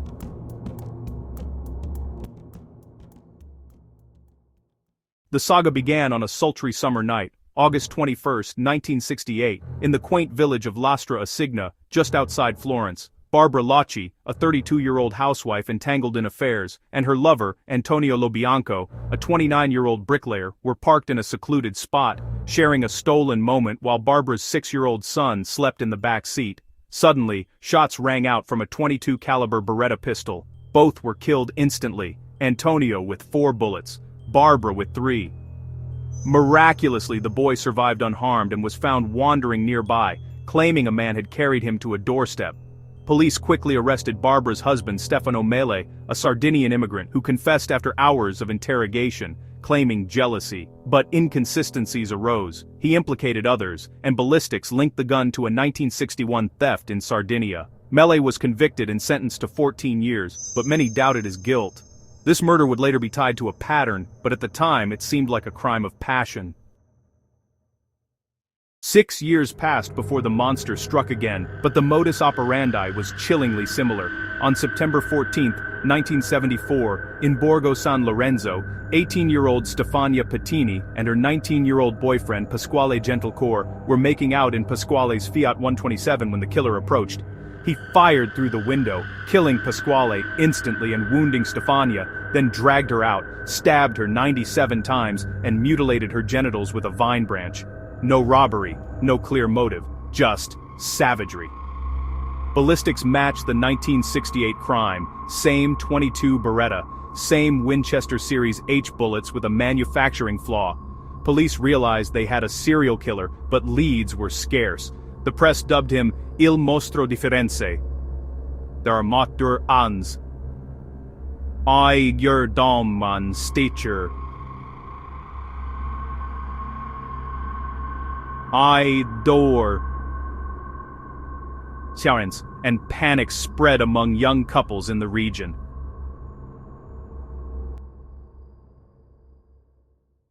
the killings continued with terrifying regularity. On June 6, 1981, in Scondici, 30-year-old Giovanni Foghi and 21-year-old Carmela Danuccio were targeted in their car. Giovanni was shot dead, Carmela was pulled out, stabbed, and had her pubic area excised with a sharp blade, possibly surgical scissors or a diving knife.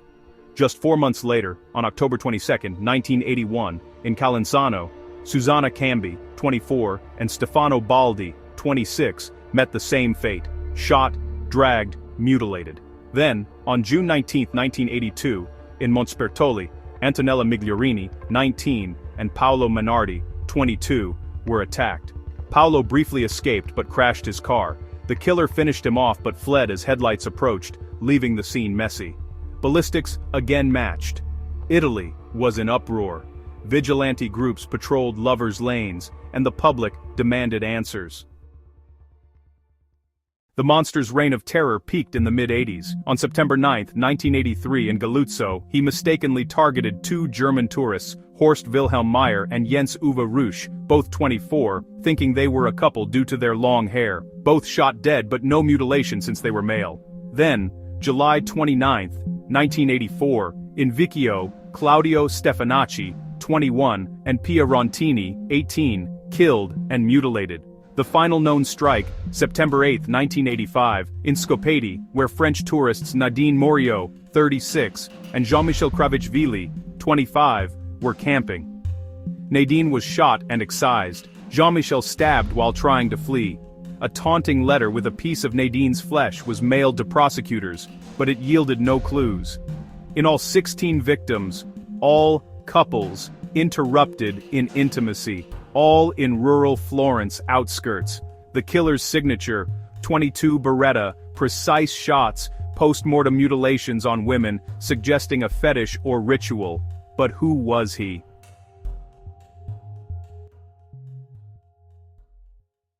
The investigation, led by Florence prosecutors and carabinieri, was massive but flawed, rife with rivalries between police forces. Early on, the Sardinian Trail emerged, the 1968 gun traced to Sardinia, linking to clans like the Vinci family. Francesco Vinci, a suspect in 1968, was arrested in 1982 but released for lack of evidence. His body was exhumed in 2024 after doubts about his 1993 death, but results are pending. Other Vinci relatives were probed, but nothing stuck. Then, in the 1990s, focus shifted to Pietro Pacciani, a 68-year-old farmhand with a violent past, including murdering his fiancée's lover in 1951 and abusing his daughters. Anonymous tips led to a 1992 search of his home, uncovering bullet casings, a rag with gun oil, and sketches resembling crime scenes. Pacciani was convicted in 1994 of 14 murders, sentenced to life, but acquitted on appeal in 1996. He died of a heart attack in 1998 before retrial, amid poisoning suspicions. Enter the Compagni di Merende, the snacking buddies. Mario Vanni and Giancarlo Lotti, Pacciani's dim-witted friends. Lotti turned state's witness in 1996, claiming they assisted Pacciani in the killings for occult rituals, selling body parts to a mysterious doctor for black magic. Vanni was convicted of 4 murders in 1998, sentenced to life. He died in 2009. Lotti got 26 years, died in 2002. But many doubted their guilt. Lotti's testimony was inconsistent, and no physical evidence linked them. Critics called it a witch hunt. Theories exploded: satanic cults, Freemasons, high society involvement. Author Douglas Preston and journalist Mario Spezzi investigated, suggesting a lone killer like Zodiac, but Spezzi was briefly arrested in 2006 for obstructing justice. Their book inspired Tom Cruise's interest, but the case twisted further.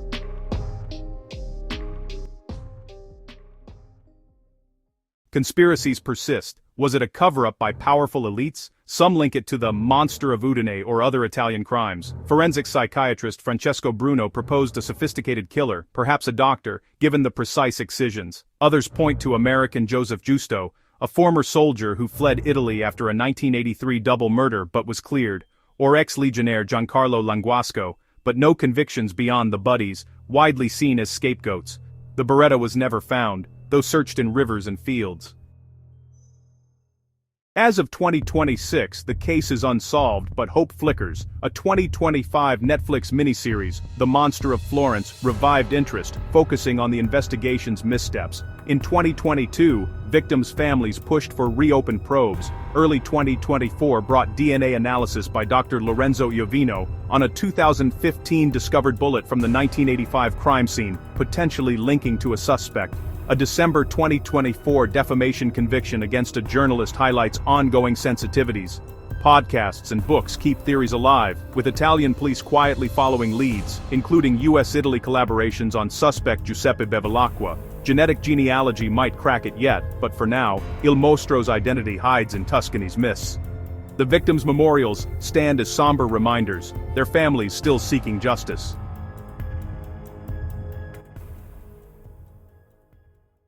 This case exposes the darkness in paradise, where love turned lethal. If you have any thoughts or leads, drop them in the comments. And if this gripped you, hit that like button, subscribe for more mysteries, and comment below. Until next time, stay vigilant in the shadows.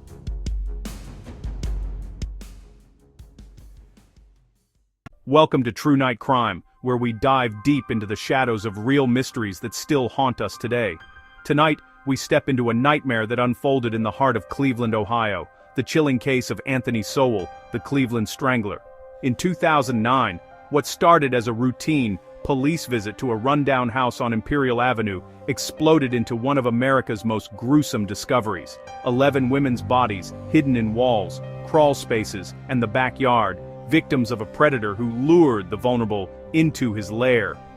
How did this monster evade detection for years in a crowded neighborhood? What twisted path led him to become one of Ohio's most notorious killers? And how did systemic failures allow his crimes to continue unchecked?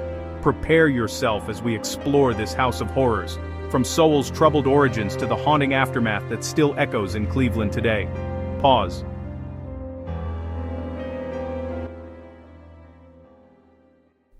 To understand the monster, we must first look at the man. Anthony Edward Sowell was born on August 19, 1959 in East Cleveland, into a family marred by dysfunction and violence. Raised in a crowded home with 6 siblings, Sowell endured severe abuse from his mother, Claudia Garrison, and grandmother. Reports from family members later revealed a household rife with physical beatings, emotional torment, and even sexual abuse among the children, allegations that Sowell himself would reference in his defense. His niece, for instance, accused him of repeated rapes starting when she was just 11 years old, a pattern of predation that foreshadowed his later horrors. By his teens, Sowell was already showing signs of trouble, dropping out of Shaw High School and struggling with alcohol dependency. In 1978, at age 18, he enlisted in the U.S. Marines, perhaps seeking escape or structure. He served honorably for 7 years, including stints at Camp Lejeune in North Carolina, and deployments to Okinawa, Japan, where he trained as an electrician and earned several commendations. But beneath the military discipline, his demons simmered. Alcohol abuse escalated and he faced disciplinary actions. Discharged in 1985, Sowell returned to Cleveland, where his life quickly spiraled into crime and violence. Sowell's first major brush with the law came in 1989, revealing the predator within. That year, he lured a pregnant acquaintance to his Page Avenue home under the pretense of celebration, only to bind, choke, and rape her over hours of terror. She escaped by jumping from a second-story window, leading to his arrest. Convicted of attempted rape, kidnapping, and assault, Sowell was sentenced to 15 years at Grafton Correctional Institution. During his incarceration, he participated in sex offender programs but showed little remorse, later claiming the victim had lied. Released on June 20, 2005 at age 45, he registered as a Tier 3 sex offender, required to report every 90 days. He moved into the third-floor apartment of his family's 3-story home at 12205 Imperial Avenue, a dilapidated property in the economically depressed Mount Pleasant neighborhood. To neighbors, he seemed unassuming, a quiet man who collected scrap metal, attended church sporadically, and hosted backyard barbecues. He even volunteered at a local soup kitchen and was a regular at McCall's Lounge, charming patrons with his easy smile.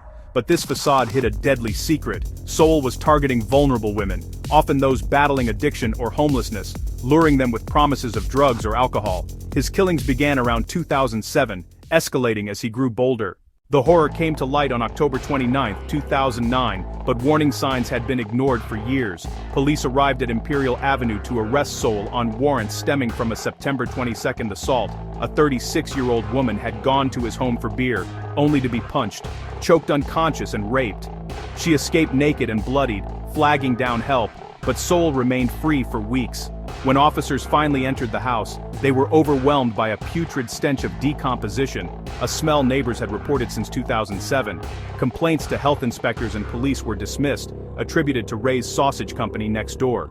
The factory owner, Ray Cash, spent thousands on plumbing renovations, believing his business was at fault, while Sowell laughed it off, blaming bad meat. Inside, the scene was nightmarish. 2 bodies on the 3rd floor, wrapped in plastic and garbage bags, one skeletal, the other bloated. Over the next 5 days, excavators and cadaver dogs uncovered more. 4 in the crawl space, 3 buried in shallow backyard graves, a skull in a bucket, and bodies stuffed in walls and attics. In total, 11 women, all African American, aged 25 to 53, most with histories of drug use or sex work. The house was a charnel house, with flies swarming and maggots infesting every corner. The victims' stories paint a heartbreaking picture of overlooked lives, each one a daughter, mother, or sister discarded by a society that failed them. The first to vanish was Crystal Dozier, 38, last seen in October 2007, her body found mummified. Then Tonya Carmichael, 53, a mother of 3, who struggled with crack addiction, buried in the yard after disappearing in November 2008. Talacia Fortson, 31, a mother of 5, vanished in June 2009, her remains were skeletal. Michelle Mason, 45, known for her kind heart, despite homelessness. Tashana Culver, 31, an artist. Nancy Cobbs, 43, who loved music. Imelda Hunter, 47, a caregiver. Janice Webb, 49, a free spirit. Kim Yvette Smith, 44, outgoing and fun-loving. Diane Turner, 38, who battled demons but dreamed big. And LaShonda Long, 25, the youngest, whose head was found severed. All were strangled, many with ligatures like electrical cords or belts. Several showed signs of sexual assault and torture. Autopsies revealed defensive wounds, indicating desperate fights for life. These women were from Cleveland's East Side, often last seen near Sowell's home or with him, enticed by crack cocaine or beer. Their disappearances were reported, but police treated them as low-priority runaways due to their lifestyles, allowing Sowell to kill unchecked. Survivors' tales underscore the terror and the system's breakdowns. At least 6 women escaped Sowell's clutches between 2005 and 2009, their reports mishandled or ignored. In December 2008, Gladys Wade was attacked on the street by Sowell, who dragged her inside, choked her and threatened to kill her, but she fought back and fled. Police arrested him, but released him after doubting her story. In April 2009, Latundra Billups was raped and strangled until unconscious. She reported it, but no immediate action. Another woman in June 2009 was tied up and assaulted for hours before escaping. A rape kit from one survivor sat untested for years, later linking to Sowell after more deaths. In 2008 alone, Sowell was arrested for rape, but walked free when the victim didn't appear in court, during which time he killed at least 4 more. These failures stemmed from Cleveland PD's overwhelmed resources, bias against marginalized victims, and a backlog of over 4,000 untested rape kits citywide. One kit, from 1993, was later tied to Sowell posthumously, suggesting even earlier crimes. Sowell's arrest came on October 31, 2009, Halloween night, when a tipster spotted him walking nearby, sipping a beer nonchalantly. He surrendered peacefully, later telling police he had dreams of the killings but no clear memories, blaming blackouts from health issues like hypertension and heart failure. Evidence was damning. DNA from victims on his clothes, their belongings scattered in the house, and his own admissions in letters from jail where he called the women demons. Indicted on 85 counts, including 11 aggravated murders, rapes, kidnappings, and corpse abuse, his 2011 trial in Cuyahoga County was a media frenzy. Prosecutors painted him as a calculating predator. The defense argued insanity from PTSD, childhood trauma, and brain abnormalities from a 2007 heart attack. Sowell testified erratically, smirking and blaming victims for being aggressive. After 25 days of testimony from 70 witnesses, including survivors' harrowing accounts, the jury convicted him on all murder counts after just 15 hours. Sentenced to death on August 12, 2011, Judge Dick Ambrose labeled him the worst criminal in Ohio history. Sowell appealed for years, but on February 8, 2021, at age 61, he died in prison from a terminal blood disorder, avoiding execution but sparking mixed reactions, relief for some, frustration for others seeking answers. The case exposed deep systemic failures in Cleveland's justice system, igniting reforms and reckoning. Families sued the city for negligence, settling for over $1 million collectively. The PD implemented mandatory training on bias, improved missing persons protocols, and cleared the rape kit backlog. By 2013, solving hundreds of cold cases. Ohio passed the Anthony Sowell Bill in 2010, mandating better sex offender monitoring. Community response included vigils, a memorial garden at the demolished site. Now, Imperial Avenue Park, with plaques for each victim. Books like Nobody's Women by Steve Miller detail the overlooked lives. Documentaries such as The Cleveland Strangler on Vice and episodes on First Blood explore the horrors. A 2024 podcast series revisited survivor stories, highlighting ongoing trauma. Lesser-known facts add layers. Sowell allegedly raped his niece repeatedly in the 80s. He was a chess enthusiast who played online from prison, and neighbors recalled him waving cheerfully amid the stench. Some theorize accomplices, like his stepmother who lived downstairs and claimed ignorance, but no charges followed. Links to unsolved murders like the 1930s Cleveland Torso murders were speculated but unproven. In 2026, the legacy endures. Annual memorials honor the women, and advocates push for better protections for vulnerable communities. Sowell's crimes remind us how predators exploit societal blind spots, turning homes into tombs. If you have any thoughts or leads, drop them in the comments. And if this chilled you to the bone, hit that like button, subscribe for more mysteries, and comment below. Until next time, stay vigilant in the shadows. Welcome to True Night Crime, where we dive deep into the shadows of real mysteries that still haunt us today. Tonight, we delve into a series of heartbreaking crimes that terrorized Rochester, New York in the early 1970s. The Alphabet Murders. 3 young girls, each with matching first and last initials, abducted from their everyday lives, assaulted and discarded like trash in towns echoing those same letters. Was it a twisted game by a sadistic killer, or chilling coincidence? More than 50 years later, these cases remain unsolved, leaving families and a community forever scarred. Join me as we trace the trail of terror and the elusive hunt for justice.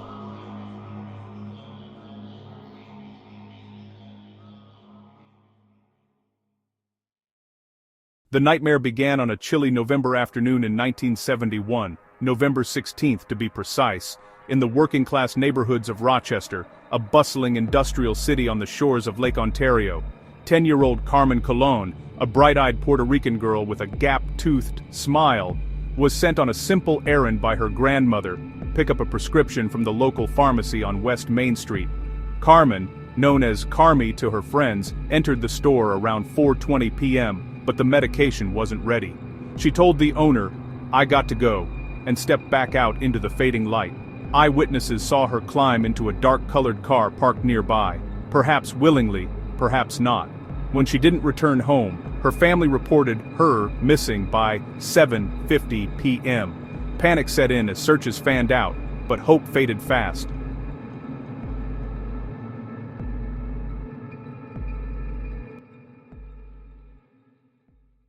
Two days later, on November 18th, motorists spotted something horrific along Interstate 490 near Churchville, about 12 miles west of Rochester. Carmen's partially nude body lay in a roadside gully, discarded amid the weeds. She'd been sexually assaulted, strangled, and showed signs of a desperate struggle, scratches on her body, dirt under her nails. Her clothes were found scattered nearby, but no weapon or definitive evidence pointed to the killer. The location was eerie. Churchville started with C, just like Carmen Colon. Police interviewed hundreds, but leads went cold. Billboards pleaded for tips, yet the case stalled, leaving Rochester on edge. Little did anyone know, this was just the beginning.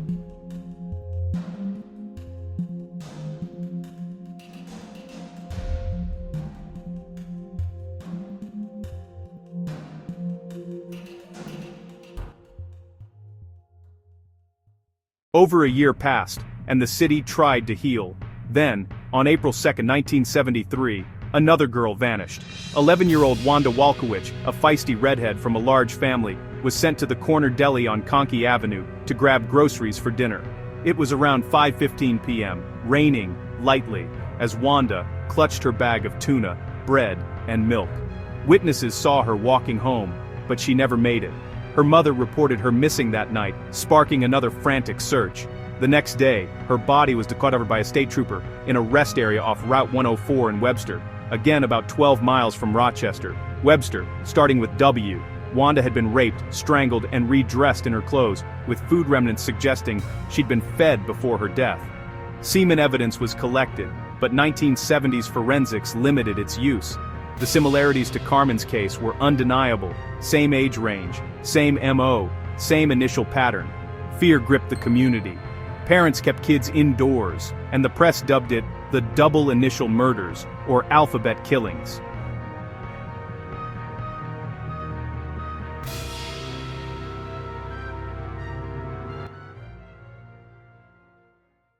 Rochester police formed a task force combing through alibis and suspects, but 7 months later, the horror struck again. On November 26, 1973, the day after Thanksgiving, 11-year-old Michelle Manza disappeared while walking home from school on Webster Avenue. She'd stopped at a shopping plaza to buy something for her mom. Witnesses at a nearby fast food spot saw her eating with an unknown man in a beige or tan car, looking upset. One even reported seeing her crying in the vehicle as it sped away. 2 days later, on November 28, her fully clothed body was found along a rural road in Macedon, Wayne County, M for Mayenza, M for Macedon. Like the others, she'd been sexually assaulted and strangled, with evidence she'd been fed a custard pastry shortly before death. Rope burns on her neck hinted at bondage. Now, with 3 victims, the pattern was crystal clear. All Catholic girls from poor families, all abducted in broad daylight, all dumped in alliterative towns. But why? Was the killer taunting authorities with this alphabetical twisted game?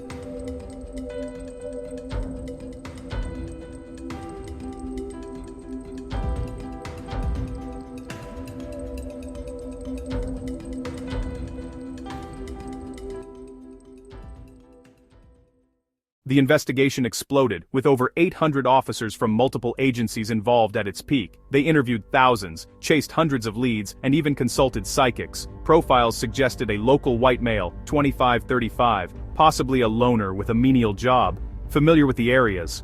One chilling eyewitness account from Carmen's abduction described a man in a dark suit forcing her into a white Ford Pinto-like car along the interstate, where she briefly escaped, pounding on windows for help. But no one stopped.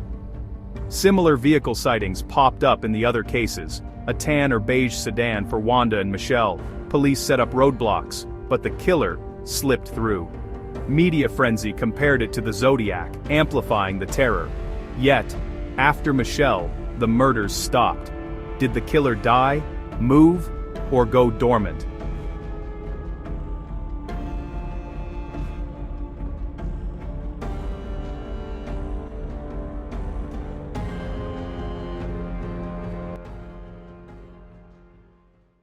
Suspects emerged over the years, each scrutinized but ultimately cleared or unproven.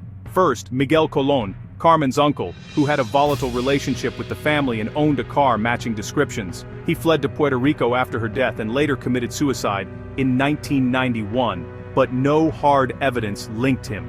Then, Dennis Termini, a Rochester firefighter nicknamed Fireman Bob, who attempted to abduct women in 1974, leading to a high-speed chase where he shot himself. His car matched witness accounts, and DNA from his body was tested in 2007 against semen from Wanda's case, but no match. Another, Kenneth Bianchi, one of the Hillside Stranglers who lived in Rochester during the murders and worked as a security guard. He drove a similar car and had ties to the areas, but alibis and lack of DNA cleared him. Even serial killer Joseph Nasso, convicted of California's alphabet murders in the 1970s-90s, victims with double initials like Roxine Rogash, RR, was investigated in 2011. Naso lived in Rochester in the 1950s-60s and kept diaries of assaults, but DNA and timelines didn't connect him. Other tips, like Uncle Tony or out-of-town transients, fizzled.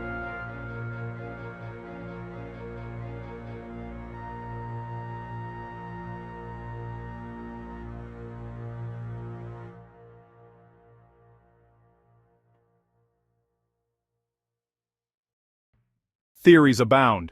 Was it one killer selecting victims for their initials, perhaps with a religious or obsessive motive? All girls were from Catholic families in similar neighborhoods, or separate crimes amplified by coincidence. Officially, the cases aren't linked due to slight differences. Wanda and Michelle were fed. Carmen wasn't fully redressed, but most experts believe it's the same perpetrator. The alphabetical dump sites suggest premeditation, not chance. Some speculate a cop or authority figure given the bold daytime abductions. Cold War-era Rochester with Kodak and Xerox hubs had transients but no breakthroughs.